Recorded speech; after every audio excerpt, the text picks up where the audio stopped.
Hi, everyone. This is Dan Barry in Silver Spring, Maryland, and joined by Anarita Mariotti on the phone. And thanks for calling in for this webinar about our FY20 funding opportunities. And we're really happy that you've taken the time to chat with us about these and learn a little bit more about the MAPP program and what we're soliciting in the next fiscal year. So the structure of this webinar is going to start with an introduction to the MAPP program for those who don't know the program well, or some of the things we've been doing, especially recently. And Anarita is going to give that introduction, and then we're going to pivot and talk specifically about the 3 solicitations that we are offering this fiscal year, this next fiscal year that starts on October 1st, and the processes to apply to the solicitation, including the letter of intent process and the application process, and try to give you an understanding also of how the review process works and what to expect going forward if you do participate in these solicitations. We will have a question and answer session at the end of the webinar. You're welcome to submit questions as we go along if something pops into mind, or wait to see if we address it potentially. And what I ask you to do is to use the chat feature in WebEx, preferably. There are 2 ways to send questions to us. One is the chat feature and one is the Q&A feature. If possible, the chat feature is preferable, so try to use that instead if you can locate it. But it's okay if you do use the Q&A function. And the way we'll do it is we'll take a couple-minute pause towards the end during the Q&A session to allow you to type your questions and send them to us, and then we're going to prioritize and triage them a little bit, and so we'll have some radio silence for a couple minutes, and then we'll come back and try to go through the questions in order, and Anarita and I will go back and forth with answering them. So again, thanks for joining. I'll also mention that this is going to be recorded and posted on the website, hopefully within the next 24 or so hours. And can give you an opportunity to go back if you need it. And please do take the opportunity to go through the CPO website and also to go to the funding opportunity page on cpo.noaa.gov, which has all of the information sheets for all the competitions and contains a lot more support and information about how to apply and how the process works, even than we're going to go through on the webinar today. So Anarita, are you there? Yes, I'm here. Okay, great. So I'll go to the next slide and you can take it away. Yes, thanks, Dan. So hi, everyone. And as Dan said, we're very glad that you're tuning for this webinar and you're interested in the MAPP program. To start, we're just going to give you a little bit of background for these competitions. And this part of the webinar is really for those people who are not familiar with our programs or maybe not familiar with Climate Program Office at all. MAPP is the Modeling, Analysis, Predictions, and Projections program. And this is the team. If you do apply to the competitions, you will probably interact with most of us here. Dan Barry, Courtney, who's a program assistant, and Amara Huddleston, who's our communication specialist. So next.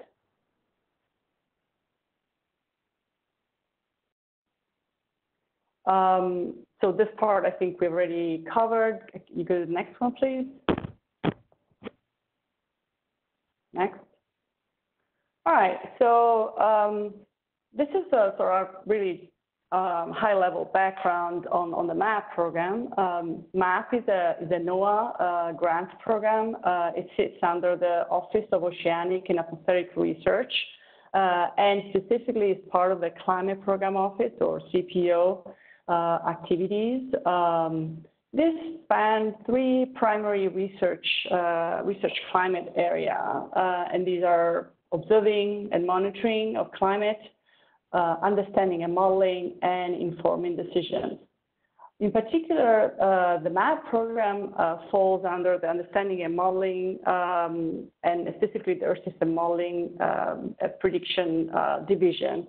And it is a grants program that really aims to improve our capability to understand and predict natural variability and changes in Earth's climate system through modeling. That's a key aspect of MAPP. Next.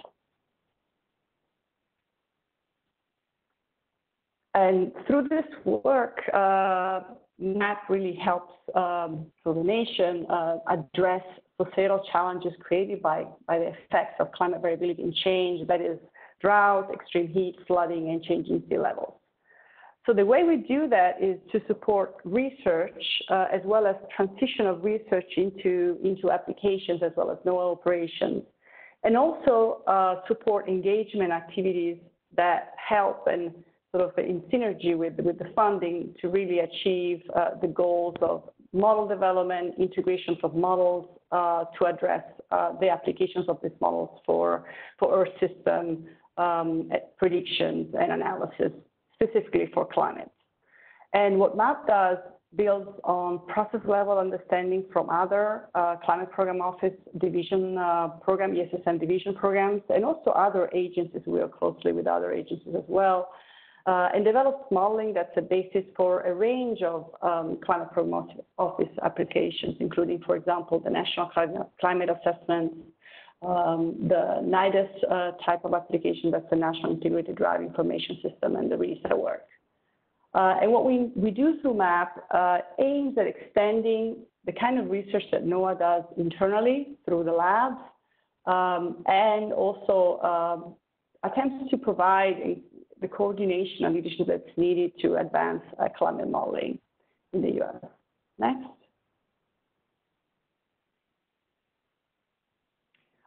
This is to give you a sense of who we work with, definitely not in a vacuum. We have partners that we both fund work with, but also just simply coordinate, and both are important. And so here is a set of, on top of this slide, a set of agencies that and programs within NOAA that we work with, both under OER and the Weather Service, National Weather Service, Fisheries, DOE, NASA, and the Navy. In terms of coordination, to us, coordination with other laboratories within OER is very important, as well as coordination with other NOAA centers such as NCEP. We also coordinate closely with other agency programs, the U.S. Global Change Research Program, USGCRP, and U.S. CLIVER, as well as internationally with the World Climate Research Program, WCRP, and the World Weather Research Program. Next. So people who benefit from our program are really the NOAA line offices and their stakeholders more broadly. So we really want to augment the research that's done internally with the work that engages the external community through these grants. More broadly, MAPP also addresses the needs of NOAA stakeholders working with third-party organizations. Next. And we do this by engaging institutions and scientists across the broad R&D community in the U.S. That is interested in doing climate work, and also, of course, coordinating with what's done internally at NOAA. And here is the nice schematic from 2017 showing who we were working with at that time, and we had over 28 institutions around the U.S. And we continue to work with many partners this year as well, although we haven't finalized selections. Next.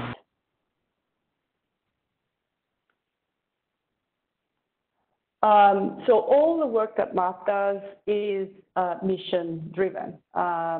The research proposal that we fund come through the federal funding opportunities, such as the ones that Dan will describe shortly, which we typically occur annually.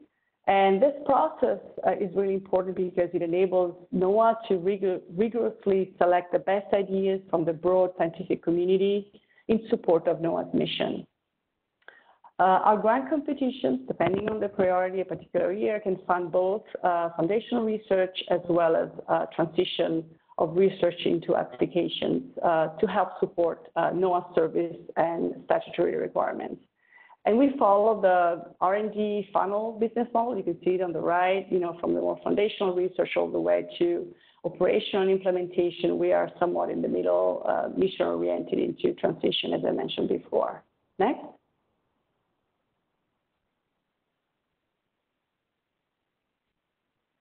As I mentioned, besides selecting and funding work, we also work hard to help coordinate and engage with the community to maximize the outcome of the NOAA investments.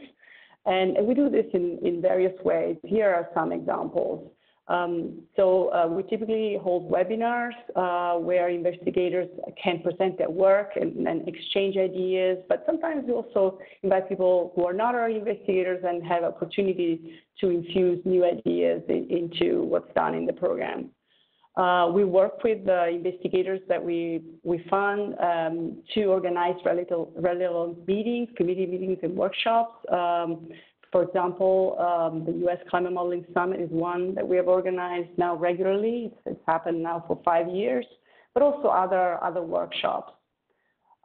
We have a program newsletter. I think one went out just a few days ago that is quarterly, and it describes recent activities, examples of research findings, accomplishments, et cetera, as well, importantly, funding opportunities as they occur. We also organize task forces, and these are basically working groups of investigators as a platform for communication and collaboration among our PIs. And also, these task forces really provide a network of expertise for NOAA that we tap into. You can see at the bottom of the slide some examples of recent task forces that we have organized. Typically, each one is about 30 people, but we have a few others that are not on this list. Next. So MAPP research areas are listed here. So climate prediction, climate analysis and monitoring, climate and earth system modeling. The applications of modeling, drought has been a primary one more recently. Marine has been another area of work, of application, and climate projection. Next. And as I mentioned before, for each of this area, we generally have one or more groups that focuses on really ensuring people have a means to coordinate and communicate, and these are our task forces. And here are some, basically a list of current or recently ended ones. Right now we have a subseasonal to seasonal prediction task force that's still ongoing. We have a drought and a marine prediction task forces. We have 2 in this area. And we also have a model diagnostic task force and a new one that's upcoming, focusing on CMIP 6. Next.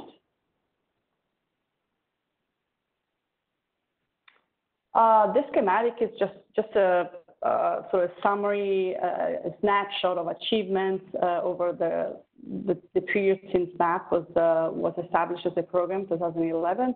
I'm not going to go through this, but just to give you a sense, accomplishments really span the area of drought, climate prediction, climate projection, and the science that underpins that. Model development, prediction system development, for example, the development of the North American multimodal ensemble and NME, as well as the initial work on the SUBEX for subseasonal prediction, and important transitions to the Weather Service throughout this whole period that's focused, it's the focus of this slide. Next.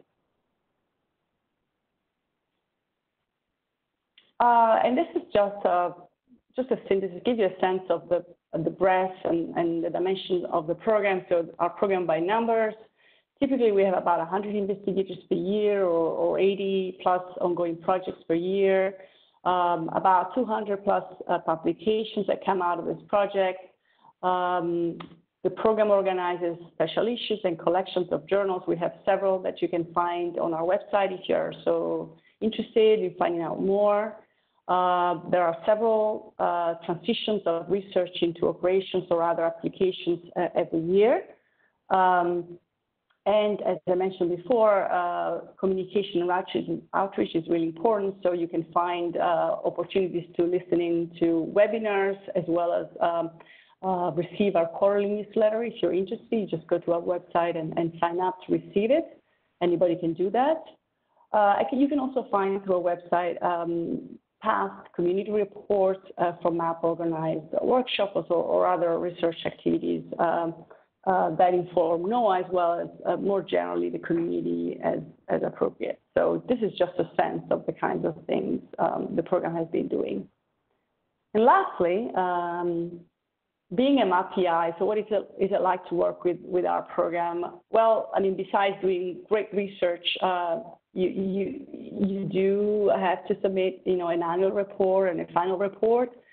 You will be invited, likely to present at one of our webinars. You can definitely volunteer to do that. We generally have topics that we solicit. You will definitely be invited to participate in one of our task forces. As I mentioned, these really are an important platform for communication and collaboration among our PIs. And you also have the opportunity to have your work promoted through our communication office, climate.gov, and other NOAA outlets. We also typically work with our PIs to organize meetings or lead sessions at community meetings like the EMS or the AGU. So there are all sorts of different kinds of opportunities. And you will also be receiving the regular information about program besides the area that you are specifically involved in through our newsletter, so you can keep up with where the program is going and also hear about future opportunities. Next.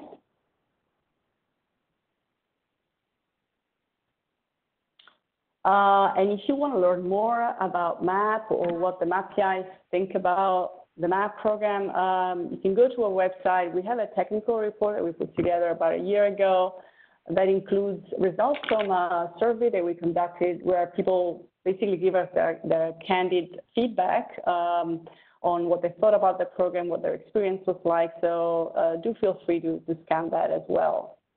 So I'm going to pass the ball back to Dan so we can get into the meat of the competitions for this upcoming year. Great, thanks, Anna-Rita. So we have 3 competitions this year, and I'm going to go through each of them briefly. I'll mention this a few times, but please dive into the grants page on the CPO website because there are information sheets for each of these competitions which provide a lot more detail than what I'm going to provide here in this presentation. And also, just if you haven't looked at a CPO solicitation before, there's a lot more information in the info sheets than what's contained in the actual funding opportunity. So please be sure to look at those documents. They're about 5 to 6 pages in length each for each of the solicitations. The first competition, so just a little bit of background on this. We released the office's funding opportunity last week, so July 24th, and there are 10 CPO competitions this year.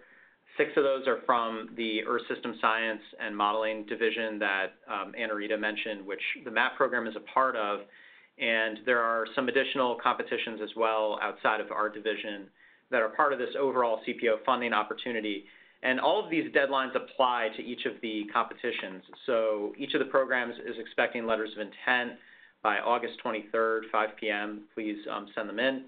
And I'll mention towards the end the process that's particular to MAPP for the letters of intent. And then full applications are due on October 28th. And I'll just emphasize it's very important to get them in to grants.gov by 5 p.m. Anything after that time is not going to be considered for review or funding. So it's a very hard deadline for the applications. I mentioned we have 3 competitions that I'll go through, and just at the outset, you should target your LOI and application to just one of the competitions and specify that in both your LOI and application. And this applies to MAPP, but also to other solicitations from different programs. There are some thematic areas which a number of programs are focusing on, but they are fairly well differentiated between the information sheets. So we only accept proposals that are specifically targeting one particular program's specific competition. So please keep that in mind when you're preparing your LOI and application. This is a screenshot on the right of the grant website. So if you see something like this, you're in the right place. And there's a lot of info here on the process, and this is where you can find the info sheets as well.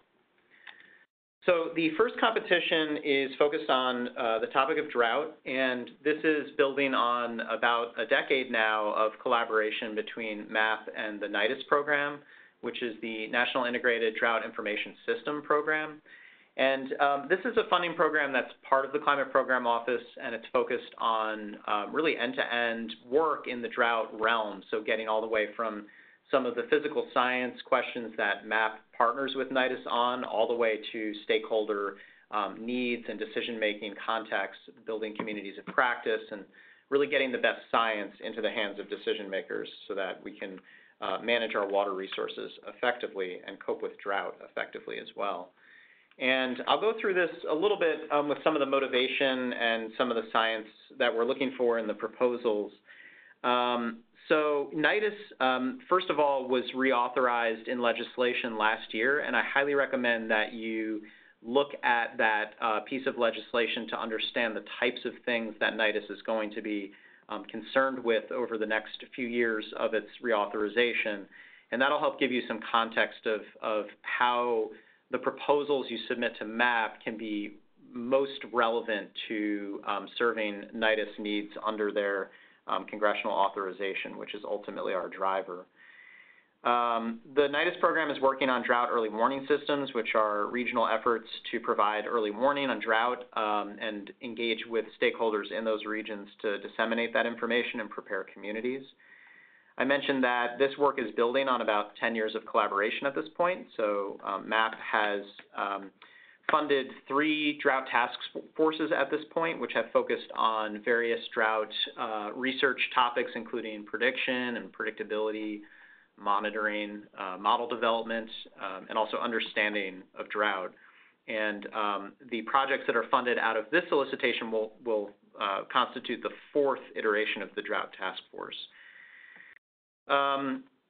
We are interested in particular in this solicitation in the interactive ways in which drought is influencing other phenomena in the climate and Earth system. In particular, for example, something like looking at how drought conditions can favor the occurrence of wildfires, and then extending that further, how fire occurrence then feeds back on hydrological issues such as snowpack and runoff, for example. Air quality is another interrelated issue, both for drought and then for the drought-fire nexus. And these are examples of the interactive ways in which drought influences and is fed back into by other phenomena in the climate system. The long-term increase in surface temperature over most parts of the world and the United States influences the phenomenology of drought, and so we're trying to basically understand these complex interactions better through this funding solicitation. There are a variety of other examples of what we mean by complex interactions in the information sheet, so I, again, encourage you to take a look at that to get some examples. They're not prescriptive. You can think about other interactive and complex issues within drought as a topic and how it interacts with other physical systems beyond what's in the information sheet, but it proposals should emphasize that kind of interactivity. So we generally have 3 topical buckets or priority areas that we are soliciting under. The first one I would state colloquially as sort of understanding these interdisciplinary and interactive elements of drought and how drought evolves, and thinking about processes and feedbacks that are occurring in drought evolution. And for example, studies may look at explaining why extreme or prolonged droughts occur, and might relate drought, again, to a number of different factors like land cover, the health of soils, fire phenomenology, atmospheric composition. You could look at rivers and fisheries, for example, especially in the West, where there are water management decisions that impact fisheries, but also integrate with managing the water resource effectively, and other examples as well of different processes that are interacting with drought. The second priority area is more in an early warning or monitoring context. So in this case, we're looking for projects that are going to develop parameters and new or improved methodologies to characterize drought occurrence, such that we continue advancing towards an objective ability to characterize and monitor U.S. drought, and through that monitoring capability to provide early warning as well. And this work may build on existing monitoring activities and looking at advancing those activities and other activities that can help us provide a better monitored sense of the state of drought in the United States. And the third priority area bucket is more in a sort of predictability, prediction realm, and specifically looking at better understanding predictability in terms of some of these complex interactions that are an overarching theme for this solicitation. So looking at precursor mechanisms for drought, looking at noise ratios and thresholds to inform early warning, and we're interested in how the projects can potentially inform applications through developing or utilizing new and improved modeling or methodologies in the prediction and projection realm with a goal of decreasing uncertainties in this predictability and projection thematic area. Some overarching things to consider for this competition are to contextualize the proposed work with its relevance to advancing NIDIS. So I mentioned the NIDIS reauthorization. That's something you can look at to think about these relevancy issues and linking to outcomes that will help advance NIDIS applications and the type of applied efforts that NIDIS is currently supporting and undergoing. We ask that you try to take advantage of state-of-the-art modeling systems and relevant observational data, including any new data sets, and through applying data assimilation and potentially machine learning techniques. That you look at in situ and remotely sensed data in the projects, and also consider sustained or field campaign-based observational data sets as input. One example of this is the FireX experiment, which is ongoing this summer and is looking largely at air quality effects from fires. Some of this data may be useful for some of the themes in this competition. We would like to see the development of metrics and the application of observational data to demonstrate that any analyses that are performed are statistically robust. And we would also like to see the engagement or involvement in the project of NIDIS stakeholders or line office collaborators from NOAA or individuals from the NOAA research laboratories, for example. The proposals might consider being either performed at a national or regional scale, for example, thinking about relationships with the drought early warning systems that NIDIS is supporting and developing at regional scale, and how the activities of the projects can support the DOs or actually interact with them during the period of performance for the projects. You can utilize case studies, historical droughts, as ways to go about the research questions and demonstrate the value of the research that's being done in a case study context. And then I've already mentioned machine learning, but other artificial intelligence methodologies are relevant across this solicitation. Each of the three competitions that I'll talk about are accepting two types of proposals. I'll mention it each time, but the two types are first, a smaller size project up to $170,000 per year of funding for 3 years. And these should be focused on specific scientific topics that I've articulated here and which are articulated in the information sheet further. And then a second type of project that can be up to $500,000 per year and which would investigate some of the scientific topics that are listed in the solicitation, but also propose leading the fourth drought task force and some of the collaborative activities that you might think about as part of that overarching effort. I'm managing this competition, so you can feel free to ask questions about it or send questions to me offline as well. And I will mention also that the NIDIS program has a second solicitation as part of the office's funding opportunity. It's focused more on the coping with drought realm, so more on the application side of things, and they're going to host a webinar next week on August 6th. The registration link is given here. That's a lot of numbers to write down quickly. Again, this recording will be up online, but you can also go to the CPO Grants website and find the listing for the Coping with Drought information sheet, and they're going to post the link there as well, so you should be able to access it in that manner also, and I'd encourage you to call into that and see if some of your ideas might be relevant to that solicitation.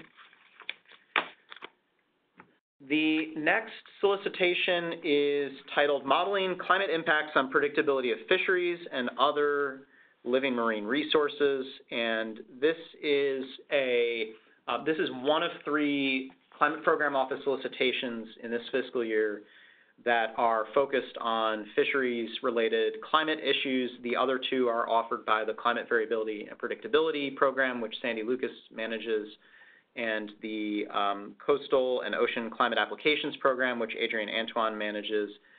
These 3 solicitations are fairly distinct in terms of the type of research projects. I'd encourage you to also look at the other information sheets for the 2 partner programs to see if your research might fit into their solicitations more. But this is part of a concerted effort by CPO to really focus on this mission aspect of what NOAA does. We have a line office that is focused on the health and productivity of fisheries in the United States and is focused on maximizing economic output and protecting fisheries in order to do that. And we are supporting that through research and the application of modeling. As some context, fisheries contribute over $200 billion in sales to the economy and a net of about $100 billion in contribution to the gross domestic product. There are over 1.5 million people in the United States who work in the fisheries industry.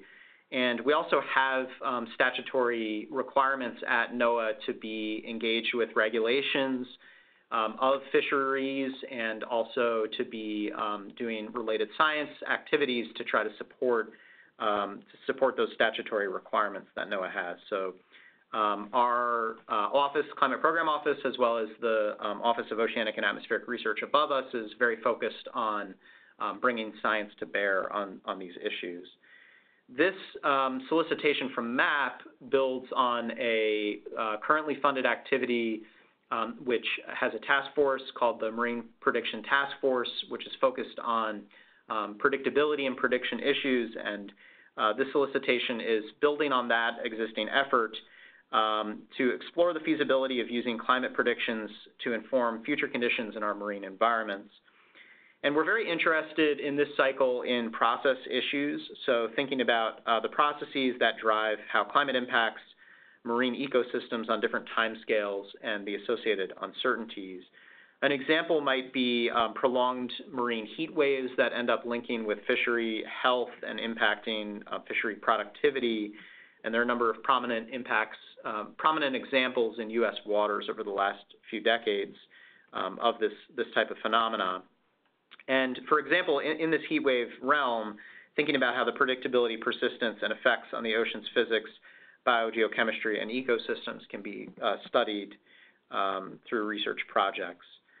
We are also interested in the Arctic as a particular topic in this solicitation and how ongoing change, rapid change in the Arctic is influencing the health of ecosystems and productivity of ecosystems at high latitudes. We are, in this program, mostly interested in the physical climate questions and how they then link with biogeochemistry. We're not generally involved in detail in BGC work and modeling, but there are significant linkages between the physical climate system and biogeochemical variability and change, and we are interested in those linkages and how they're driven by the physical climate system. So some of the things that you might look at are using models in combination with observations to assess processes and model fidelity and predictability on different timescales. For example, biogeochemical conditions in the Bering Sea or a variety of other regions and important discrete marine environments like the Gulf of Maine cold pool, California current system, the Atlantic Bight, Gulf Stream, and the Gulf of Mexico water mass, and the Pacific Islands, for example. And we do encourage looking at the coupled model intercomparison project, CMIP6 results as potentially a source of data for some of the model evaluations that might be performed as part of this. There are 3 general priority areas we're soliciting under. The first one I would colloquially refer to as an understanding thrust, and in this case we're interested in how climate and oceanic processes affect biogeochemistry, issues that are of relevance to fisheries and living marine resources. You can look at models and observations to improve this understanding and examine the understanding and identify interactions that impact ocean dynamics and drive biogeochemical changes. The second priority area is focused more specifically on modeling and in particular developing metrics and diagnostics to help improve and build our understanding of the performance and reasons behind performance in modeling systems in this realm of marine impacts on LMRs and fisheries. And to develop these diagnostics to ultimately accelerate model development activities and improvements in models. And this work might actually integrate with another funded effort in our program, the Model Diagnostic Task Force, and can contribute potentially new diagnostics to that. The final priority area in this solicitation is looking at predictability pathways. This is something that has been a focus of the ongoing effort in this area in the MAPP program, but further looking at this and how predictability interacts with modeling capabilities like changes in resolution or the representation of complex processes, and looking at, for example, ensembles to better constrain and describe predictability. Some of the overarching things we're looking for in this solicitation are key relevance to fisheries, the fisheries climate science plan, for example, thinking about interactions with fisheries science centers and NOAA laboratories like GFDL or ESREL. The modular ocean model that's developed by GFDL may be a particular focus. And it should leverage, the project should leverage observational data, for example, new data like buoys that are being deployed as part of TPAS 2020, like the BGC Argo floats, for example. And the research can be either at a national or a regional scale. I mentioned some of the discrete regions earlier that you might focus on and could apply artificial intelligence methodologies. And you can submit an individual proposal up to $170,000 per year focused on a particular topic, or propose up to $500,000 per year as part of a team effort to lead a task force on this topic. The third and final solicitation from MAPP is titled Constraining Models Climate Sensitivity. This is focused on the foundational, fundamental metric of climate response to greenhouse gas and other radiative forcing, and also metrics of model uncertainty in this realm. The figure on this slide is from the AR5, the IPCC report, showing different methods of estimating climate sensitivity, including from models towards the middle of the graphic. And so this is based on CMIP5 data. There's some early indications that CMIP6 data, the models maybe have different sensitivity to the forcings. And so this is going to be an interesting research question for the next few years in terms of model capabilities and performance and what they're telling us about evolution in the climate system, and also uncertainty in the models. The topic of climate uncertainty relates back to a number of very interesting and important phenomena that have been identified as key topics by the WCRP, such as clouds and convection, and how those will respond to warmer conditions, and how feedbacks come into play. Aerosols and their interactions with radiation and clouds are also a key element of climate sensitivity. And then long processes like ocean heat uptake and how the ocean and atmosphere couples over long time scales to divert energy into the ocean system and store that over long periods of time. There are 3 priority areas for this competition. The first one is to assess climate model sensitivity and uncertainties associated with clouds, convection, and aerosols. This, again, may use models and observations to try to improve understanding and assessment of climate sensitivity. The second priority area is to develop process metrics, process-oriented metrics, and diagnostics. Again, these could potentially be contributed to the Model Diagnostic Task Force effort that I mentioned previously. And then a third priority area, which is focused on using observations to develop constraints on sensitivity and apply them to reduce the uncertainty of projections that are focused on temperature. In general, for these solicitations, we would like to see that the modeling work leverages observational data to constrain the models, including NOAA data and other agency data, to complement and extend research that's being done in NOAA laboratories and to leverage the CMIP-6 data. And again, two types of proposals can be submitted to the solicitation. The first can be an individual project focused on specific scientific topics, up to $170,000 per year. The second one can be focused on scientific topics and also leadership of a potential task force that will come out of this solicitation, and should think about collaborative activities to that end. And that can have a funding level of up to $500,000 per year for 3 years. So those are the three solicitations. Again, I'll reiterate that there's a lot more information in the information sheets, and I encourage you to go download those and take a thorough look through them. I'm going to go through some of the other information about how to apply and other parameters of our solicitations and how the review process works over the next few slides, and then we'll get to the Q&A. So when we receive the proposals, they are reviewed according to 4 criteria and 2 stages of review. The first stage of peer review counts for 75% of the total score that's assigned to the proposals and results in a ranking and funding decisions. Most of this stage 1 score comes from the scientific and technical merit of the proposed work. A smaller percentage comes from the qualifications of the team, and then an even smaller percentage comes from the appropriateness of the budget. Appropriateness being the key word. If there's too high of a budget for too little work, that's a problem. If there's too small of a budget for too much work, that's also a problem. So the budget should be appropriate to the amount of work that you are proposing. The stage 2 panel then adds an additional quarter of the total score, thinking about the relevance to the solicitation, to the MAPP program, to Climate Program Office, and NOAA overall. And these 2 scores together result in a ranking, and we fund proposals according to this ranking. Overall, across any given fiscal year, generally the success rate for proposals is about 25%. Around that, it can vary a bit depending upon appropriations. And we typically do not make final decisions until the late winter or spring. And over the last few years, it's been very dominated by the speed of the congressional budget process and how quickly that information is finalized and then delivered to the agency, which then has to decide the allocations for our office, our division, and our program. So it's a very long cascade until we get our budget in the program and can make final decisions.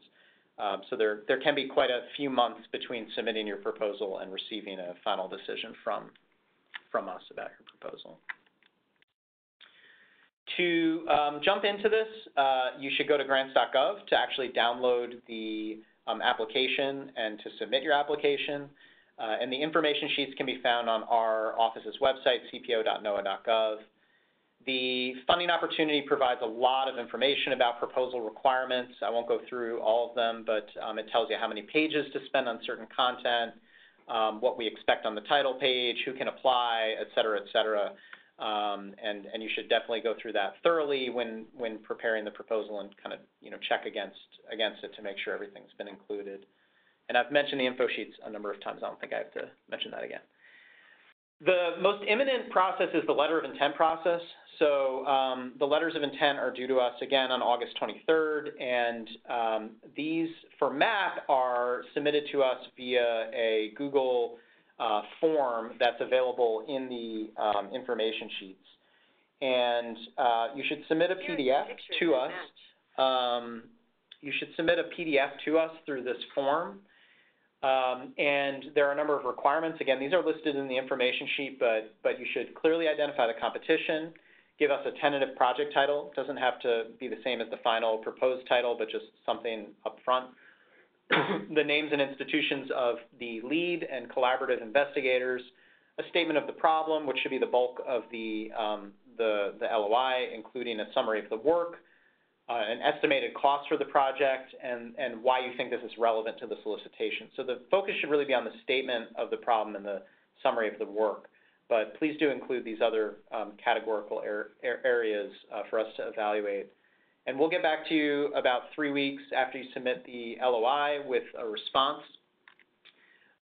We will tell you whether we're encouraging or discouraging it based on only relevance. We're not evaluating the scientific merit of the proposed work, just whether we anticipate that it's going to be generally deemed relevant to the competition.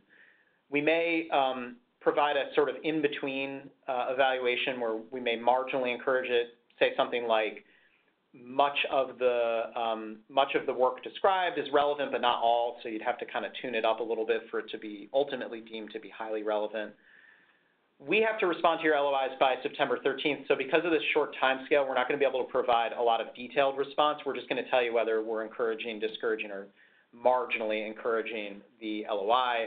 The LOI process is not binding, so if we discourage your LOI, for example, you could still submit a proposal, although that would not be recommended to submit a proposal that's similar to the LOI that was found to be not relevant. And if you don't submit an LOI, you can still submit a proposal as well. It's not a binding process. And we do ask, just because we're expecting a lot of letters of intent and a lot of back and forth through that, please don't send us emails before the LOI process asking if an idea is relevant. The purpose of the LOI process itself is really to have that conversation with you, for you to tell us about an idea in brief, and we'll let you know whether it seems like it's relevant to our competition. So, you know, that would be really helpful to us if you can kind of siphon those questions into the actual LOI process. For the full application, I already mentioned the review criteria, and in the FFO, there's a description of all these different content sections for the proposals. I'm not going to go through these each because they're well described in the funding opportunity, but these are the general content areas that you have to make sure to include in your proposal. And it's very important to ensure that you submit a complete proposal that contains all of the required information in the funding opportunity to pass the minimum legal bar of your proposal being considered for review. If you have any questions about the funding opportunity in general and processes related to the proposals, like content sections, please send those to Diane Brown. For MAPP competitions, we do make available high-performance computing resources at NOAA on our Gaia system, and you can request those as part of your application. There is a form to fill out to describe the computing needs you have, and we will consider that. You do have to also propose backup computing in case we are not able to provide this. I will mention briefly that foreign nationals are basically not eligible to be entrained to high-performance computing systems at MAPP, so it would have to be someone who is a U.S. citizen. And if you do have a collaborator who already has access or who has a common access card, which is a secured form of access to facilities and computers in the government, that would also help facilitate access to the computing system and would enable you to get online more quickly. So you should consider that when you submit the request. In a nutshell, NOAA is not built like NCAR, for example, where we do have a strong public-facing computational effort. These are really internal resources that we're making available, so there's not a lot of support. With these resources, you have to be a pretty sophisticated computer user to begin with and can expect, you know, a pretty thorough evaluation process for applying for a security clearance to gain access to the system. The proposal should also include a data sharing plan. This is something that came down during the Obama administration about how you're going to make your primary research results and steps to reaching those results and conclusion available and accessible to the public. This is a higher level federal requirement, so we expect that to be described in the proposal. And there are a number of options for how to do that in our information sheets. So we're now at the Q&A juncture, and we do have a decent chunk of time to do some Q&A. So again, the way that we're going to do this is I ask you to use the chat feature. Preferably, please try not to use the Q&A feature in WebEx. Try to find that chat feature. There's a little basically question bubble at the bottom of your screen. You can click that, and it'll open it in the side window. And send us a question. We're going to take 2 or 3 minutes to go kind of off air, mute right now while the questions roll in, and we're going to prioritize and triage them, and then we'll come back and answer them for a few minutes. So go ahead and type your question in, and we will come back at about, I guess, 24, 25 after the hour to answer the questions.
Okay, so I've had a moment to go through some of the questions.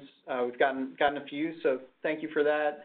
And I think the first one, Anna Rita, are you on the line? Yes, I'm here. Okay, great. Do you want to handle the first question? I can get started. Yeah, sure. So the first question is, if a MAPP TI currently has a MAPP, if a TI currently has a MAPP grant, are they less likely to be selected for an additional MAPP grant if they apply? No, you can, if you have a MAPP grant, you can apply for funding under this set of competitions. If what you're applying for, if the proposal is distinct from what you're funded for. So that would come out under your sort of prior research area. But yes, you can definitely apply for these competitions if you have a MAPP grant that's distinct in goals from what you're already funded for. The second question pertains the drought MAPP call that Dan described, and the question is, would a study focus primarily on the application of satellite data be welcomed by the MAPP drought call? Well, you would have to describe how the use of satellite data addresses the foci, the priority areas of the competition. So that's in your field, if you like. If you think that that satellite data are relevant to what you intend to do, then of course do that. So there is no, let's say, there's no upfront exclusion or doing that. And in fact, we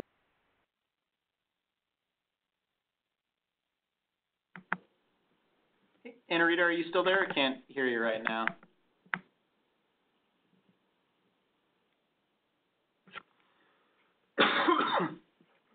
I think Anna-Rita might have lost her audio connection, but I think she basically answered this question about application of satellite data. It can be part of the projects. Our program is largely focused on modeling applications, so there should be a modeling element or a model data element as a core element of the proposals.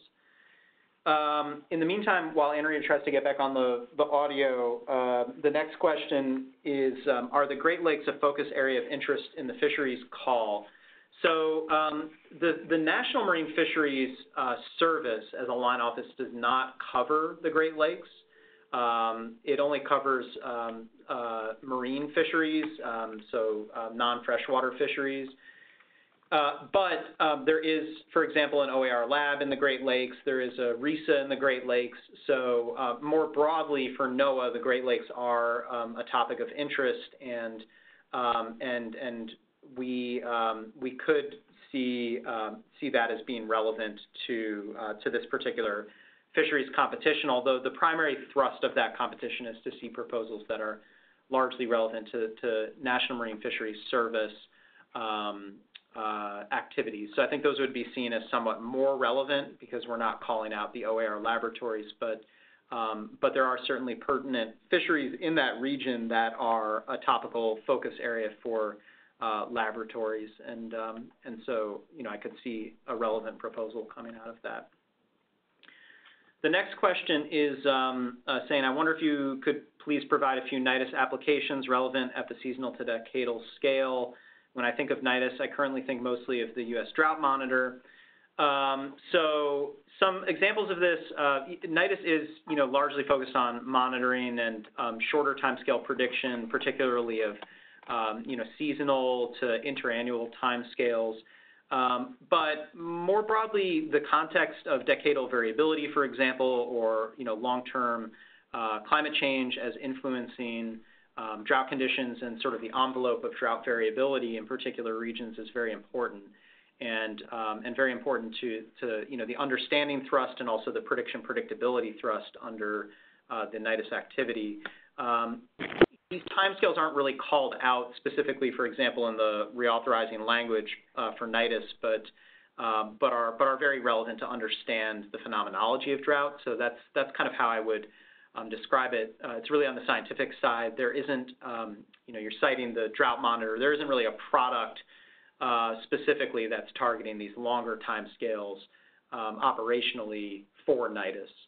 For seasonal prediction and predictability, of course, there are drought outlooks on seasonal to interannual timescales that are highly relevant to NIDIS activities and applications and user communities. Anna-Rita, are you back on the line? Let's see. Okay, I think I have to make you a panelist. Okay, are you back, Anna-Rita? Yes, I'm back. Okay, great. So I don't know if you, I kind of finished up the satellite question, but I don't know if you had another thought that you wanted to get out on that one, going back a couple questions. No, I think I'm done on that one. Okay. So I'm on question 4 right now, talking about NIDIS, and there's a second part to that question. This person is wondering the definition of eligible NOAA service line offices. So the service line offices are pretty much anything outside of OAR, which is our line office, where they are providing services of some variety. So the fisheries service, the ocean service, the weather service, these are potential relevant service line offices for different competitions. The next question is pertaining to LOIs and whether they are used for screening or invitation of full applications or to estimate need for reviewers. The purpose of LOIs is, to some extent, I mean, the main purpose of LOIs is to really help the scientific community not spend time writing lengthy proposals submitted through your university competitive research offices for topics that may be found to be not relevant by a funding program. We're trying to save you from that process. So it is for screening. It is for invitation of full applications. As I mentioned during the LOI section of the presentation, you don't have to submit an LOI to submit a proposal. It's just recommended because we're trying to help you avoid submitting a non-relevant proposal, which requires a huge amount of effort. It is used for screening and invitation. It's not really used to estimate the need for reviewers in a terribly focused way. It does give us a sense of the approximate number of proposals we might expect, and so we can start thinking about panelists and panel size and whatnot. But oftentimes that's synchronized more with the proposal process and proposals that we receive. The next question, Anarita, if you're on the line, I think is for you, the next two questions.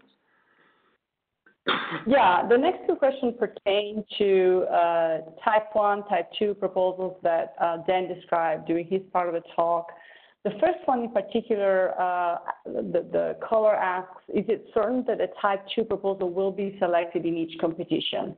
Well, we are soliciting type 2 proposals. We would like to fund a type 2 proposal. That's the bigger team proposal.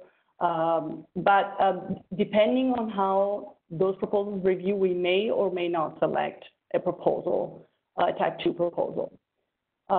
This next question is the difference between the type 1 and the type 2 larger projects. So as Dan explained, the type 1 proposal is for a project that focuses typically on one priority area, under that particular competition.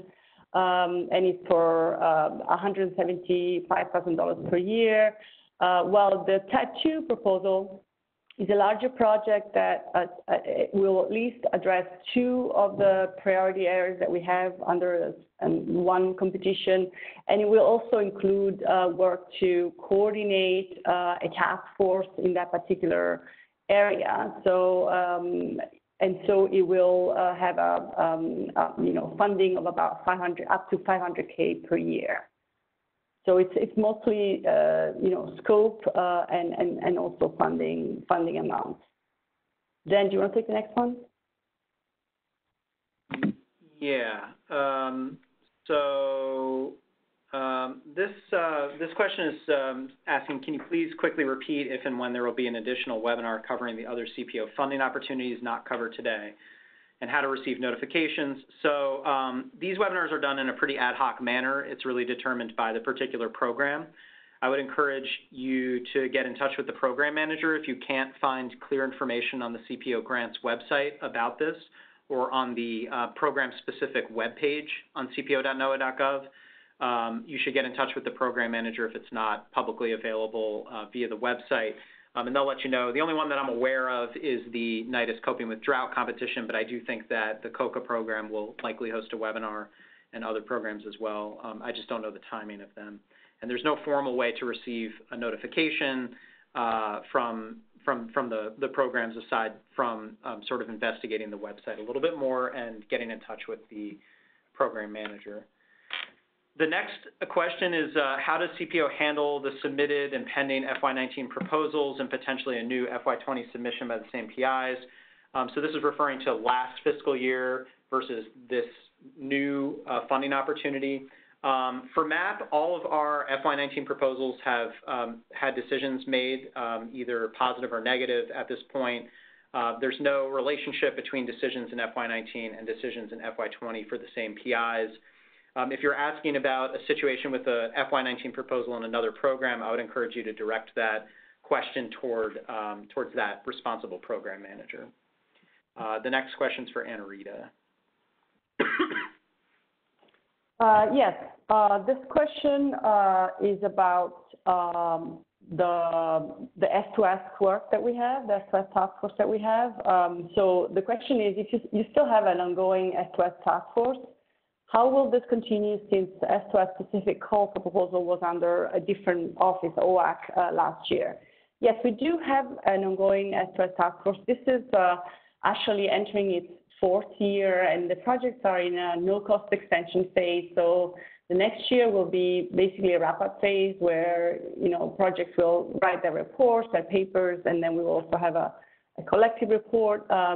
We are not planning at this point to have a follow-up task force, and in fact, that's why OAC had a research call, and that office will decide what they need to do to facilitate the work of their PIs. But from the MAPP side, because we've not had a follow-up research call, we're not planning to have an S2S task force at this point in time. Dan? Okay, great. Thanks, Anarita. The next question asks, could you please provide a brief guideline on how to choose among 3 fisheries-related calls? As I mentioned, there are 3 calls in the CPO solicitation, one from MAPP, which I described in detail, one from CVP, and one from COCA. As I mentioned during this discussion, you really should look at the information sheets for the other programs to better understand the topics. In general, MAPP is focused on model-specific issues, issues of predictability in a modeling context, issues of processes in a modeling context, fusion of modeling and observational data to improve models. CVP is focused a little more upstream on processes in the coupled system and understanding predictability at a more theoretical and general level. And COCA is focused a little more downstream on applications from some of the work we do. So I would say that you should think about it as a spectrum, CVP being the most upstream and process-oriented and theoretical, MAPP being the sort of bridge into the modeling realm and product realm, model processes, developing models, improving models, and then COCA being the most downstream focused on the applications, for example, of those models and capabilities that are developed. So I hope that that helps, but again, if those programs are having webinars, you should log in if you're interested in the distinctions, and also should read the information sheets. I think comparing the 3 information sheets will illuminate the differences quite clearly. Anarita? Yeah, so the next question is about process level understanding, and the question goes like this: accurate process level understanding is required in your system models. So how to distinguish this between NWP, S2S, S2D with respect to your program versus other NOAA funding programs? Well, I mean, this is a kind of broad question, so I'm not sure I'm going to hit it right on the head, but let me just tell you this. Your best shot is really reading carefully the competition info sheet that you want to address, and specifically there is language that talks about the process level understanding or metrics that's being requested, that's needed, and so you should just focus specifically on that particular area. So if it's for drought, what are the processes, what are the climate time scales that you need to focus on, and what is the process level, what are the processes that need to be understood? So, or vice versa, if it's the marine, the fishery-related competition that you're interested, read that part and figure out what are the processes that are relevant for that particular competition in the context of climate. I know this answer is a little bit general, but the question was also broad, so I'm not sure, what else to add at this point. On the next one, I think I'm going to do the next one as well. This is about the competition constraining models climate sensitivity. And the competition mentions that the cloud, convection, and aerosol and CVP6 models are a focus. So the person who writes asks whether, does this mean that the focus is mostly for a constraint component of the climate model?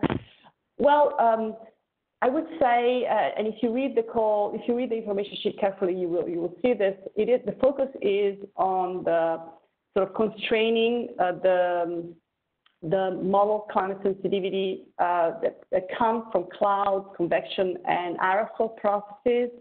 However, this is in the context of the Earth system. So it is mentioned in the info sheet that these processes are then coupled with other processes, with the ocean processes, with sea ice, and what have you. And so while the primary focus is on the uncertainty that comes, on constraining the uncertainty that comes from cloud, convection, and aerosol, we are really interested in overall constraining sensitivity based on the use of observations and models. I hope this helps.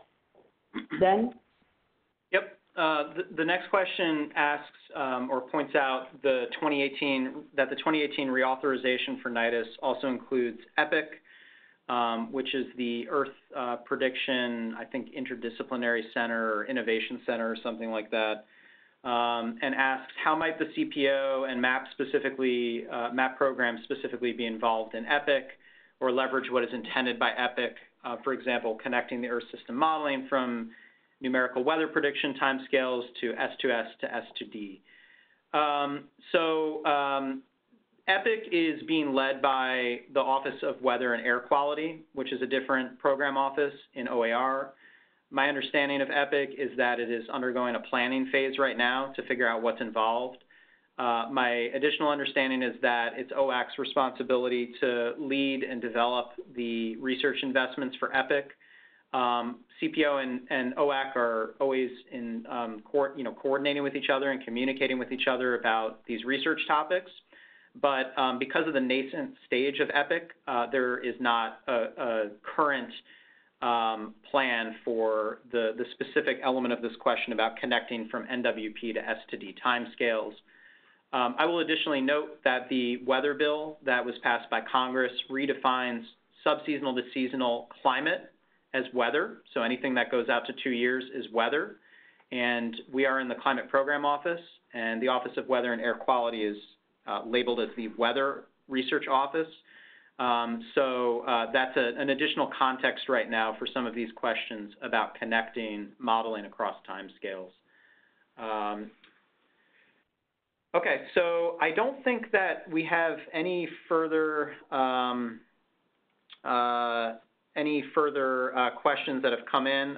Those are a lot of great questions, and I hope that this was a really useful webinar. Thank you for joining and staying with us, going a little bit over time here.